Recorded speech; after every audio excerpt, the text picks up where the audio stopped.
Recebemos essa pergunta pelo Facebook também, gente dizendo assim: mestre, você fala um monte sobre longa fermentação, faltou passar macetes para curta fermentação.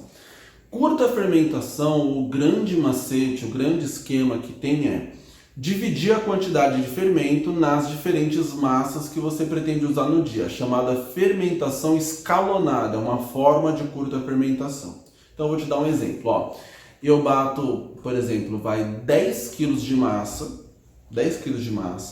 às 5 horas da tarde, que eu vou usar 6, 7, 8, 9, 10, 11 horas, meia-noite. Eu bati 10 quilos com uma quantidade só de fermento. O que acontece?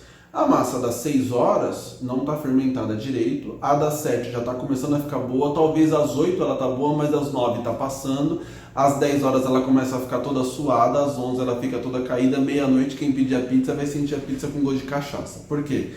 A fermentação ficou desequilibrada. Então não são 10 quilos que eu vou bater, eu não vou fazer tipo as 6, 7, 8, 9, 10, 11, eu vou dividir essa minha massa em 5 batidas de 2 quilos. Então na primeira batida, por exemplo, que eu vou usar às 6, 7, 8 horas, eu coloco uma quantidade de fermento. E dali para frente, diminui um pouquinho o fermento, diminui mais um pouquinho, diminui mais um pouquinho, diminui mais um pouquinho, diminui mais um pouquinho. Vamos falar comparativamente assim, hipoteticamente. Imagina que a primeira massa eu coloco 10 gramas de fermento.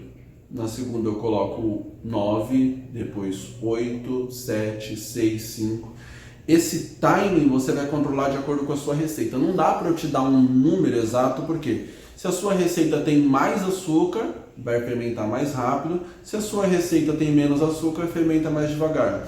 Se tiver muito calor, fermenta rápido. Se tiver pouco calor, se tiver mais friozinho, fermenta devagar. Então, a maneira mais prática que tem na fermentação curta para você controlar a sua fermentação é você fazer várias massas com diferentes quantidades de fermento.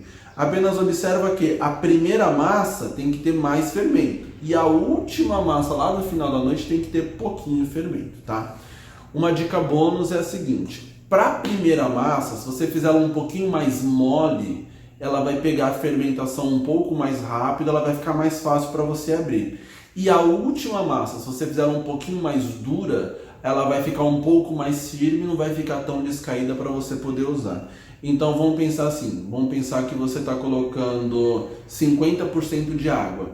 Na primeira massa você vai pôr 52 e na última massa 48, 49, por exemplo. Ou sei lá, você está colocando 60% de água.